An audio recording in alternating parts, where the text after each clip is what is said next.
श्री कृष्णाय नमः। श्री कृष्णाय वयं नमः।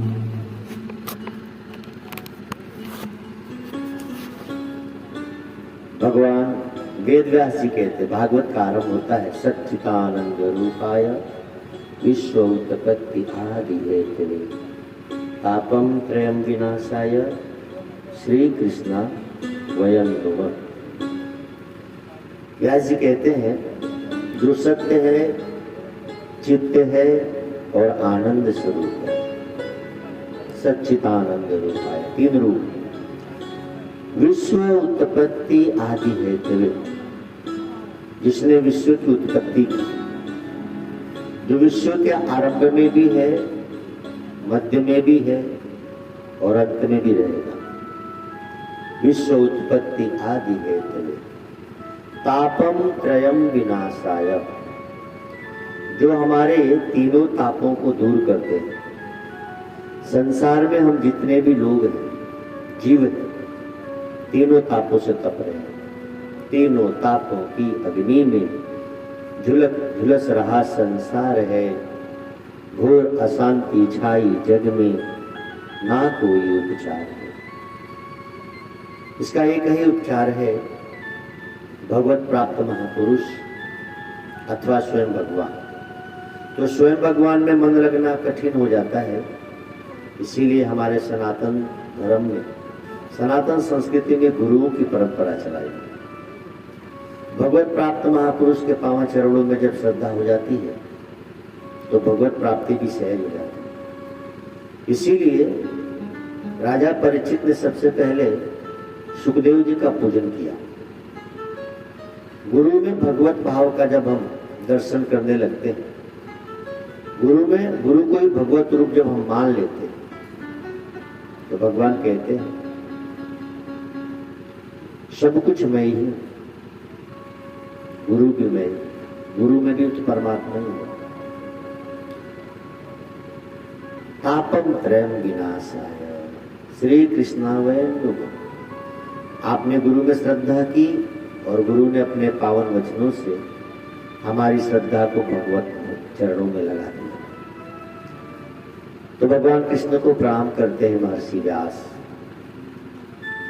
तापम त्रयम विनाशाय श्री कृष्णा वयं नमः। कथा सुनने बैठे हैं परीक्षित जी। परीक्षित जी, मृत्यु बिल्कुल निकट है परीक्षित के, और परीक्षित कहते हैं जिसकी मृत्यु बिल्कुल निकट है उसे क्या करना चाहिए। व्यास जी ने बड़ा विचार किया है। इस कथा को लिखते समय व्यास जी के मन में बात थी कि कलिकाल के दंश से बचने के लिए हमें क्या करना चाहिए। तो बोले श्रवणम, भगवत कथा का श्रवण। कथा अमृत रसा स्वाद कुशला,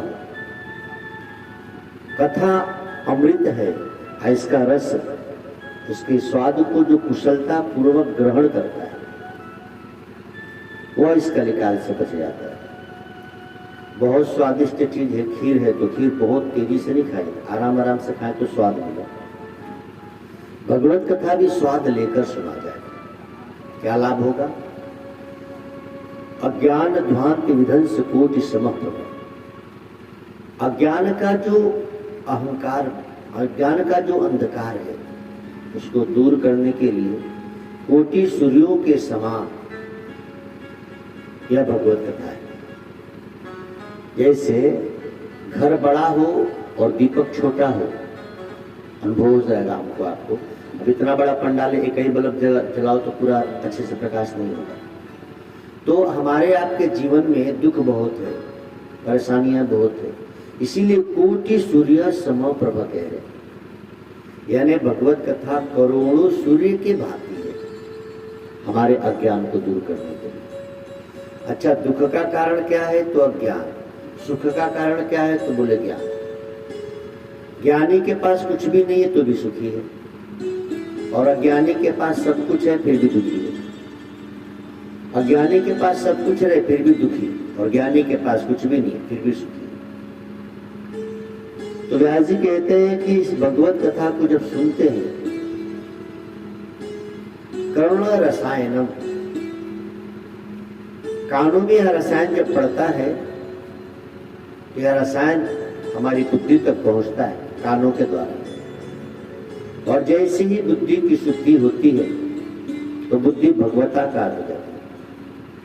अभी तक हम संसार में हैं और बुद्धि भी संसार में लगी है, लेकिन कथा जब हम श्रवण करते हैं तो हम संसार में हैं और बुद्धि भगवान में लग जाती है। तो वास्तव में व्यक्ति कहाँ है, तो बोले उसकी मन बुद्धि जहाँ है। हमारा तन जहाँ है हम वहां नहीं है, हमारा मन बुद्धि जहाँ है हम वहीं हैं। तो व्यास जी कहते हैं कि आपकी मन बुद्धि को हम भगवत चरणों में लगा सके, इसलिए भगवत कथा का लेखन किया गया है। और यहाँ इसीलिए भगवत कथा सुखदेव जी सुना रहे हैं परीक्षित। तो भगवत कथा सुनने का लाभ पहले बताया गया। लाभ क्या है, तो तापम त्रयम विनाशा, तीनों ताप को दूर करती है भगवत कथा। लेकिन दूर करने के लिए करना क्या है, तो शांति पूर्वक ध्यान पूर्वक भगवत कथा का श्रवण का। व्यास जी कहते हैं कि किसी को मणि मिल जाए, कल्प वृक्ष मिल जाए, तो उतना लाभ नहीं है जितना लाभ भगवत कथा के सुनने से। चिंता मणि लोक सुखम, लोक का सुख देगा, स्वर्ग का सुख देगा, लेकिन भगवत कथा यदि कोई सुने तो निज स्वरूप को पाए। वैकुंठ, वैकुंठ मतलब जहां किसी से वैर न हो, वैर की बुद्धि जहां कुंठित हो जाए, जहां सब में सबके प्रति सद्भाव अहोभाव प्रीति भाव हो, वह वैकुंठ है। वैर भाव का कुंठित होना ही वैकुंठ है। हमारे घर में, हमारे अड़ोस पड़ोस में, हमारे परिवार में यदि किसी के प्रति वैर भाव नहीं है तो हम वैकुंठ में। सब कुछ भरा हुआ है और सब एक दूसरे से वैर करते हैं तो हम सारा सुख होने के बाद भी दुख नहीं। तो वैकुंठ क्या है, तो वैर भाव से जहां रहित हम लोग, वही वैकुंठ है। ये भगवत कथा जैसे ही हम सुनने बैठते हैं तो कृष्ण के जीवन में इतना माधुर्य भरा हुआ है कि हमारी वैर बुद्धि कुंठित हो जाती है। जैसे कोई मिर्ची खाया हो, मुख में बहुत तीखा हो और शक्कर खा ले तो धीरे धीरे तीखापन चला जाता है, मीठापन आ जाता है। ऐसे ही संसार में जो राग द्वेष से हम बच रहे हैं, संसार के दुखों में जो हम लिपटे हुए हैं, जैसे ही हम भगवत कथा सुनते हैं, भगवान के पावन चरणों का ध्यान करते हैं, तो संसार के ताप हमसे दूर हो जाते हैं। इसीलिए भगवत कथा को सुधा कुंभम कहा गया। स्वर्ग का अमृत भी उतना लाभकारी नहीं है जितना लाभकारी भगवत कथा का श्रवण पान कहा गया है।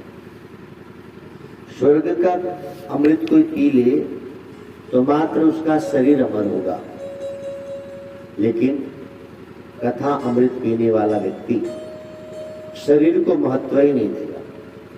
लेकिन कथा सत्संग न सुनना और सुनने में फर्क है। सत्संग न सुनने वाले को शरीर महत्वपूर्ण लगता है, वो शरीर को अपना मानता है या वो ये मानता है कि मैं शरीर हूं। लेकिन सत्संग सुनने वाले को ये बात समझ में आ जाती है कि मैं शरीर हूं ही नहीं। अच्छा, मैं शरीर ही नहीं हूं तो सब झंझटे खत्म। जब आपको ये बात समझ में आ जाए कि मैं शरीर नहीं हूं तो जाति अभिमान चला जाएगा, रोग और शोक दोनों दूर हो जाएंगे। रोग भी शरीर को है, शोक भी शरीर को है, सुख भी शरीर को है, दुख भी शरीर को है।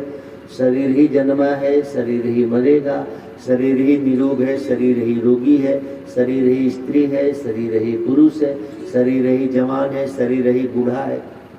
आप जब शरीर ही नहीं हो, ऐसा सुंदर ज्ञान श्रीमद् भागवत में। ऐसी ही बातों को सुनकर 7 दिनों में परीक्षित को लग गया कि अरे मैं तो मरूंगा ही, मरेगा तो शरीर।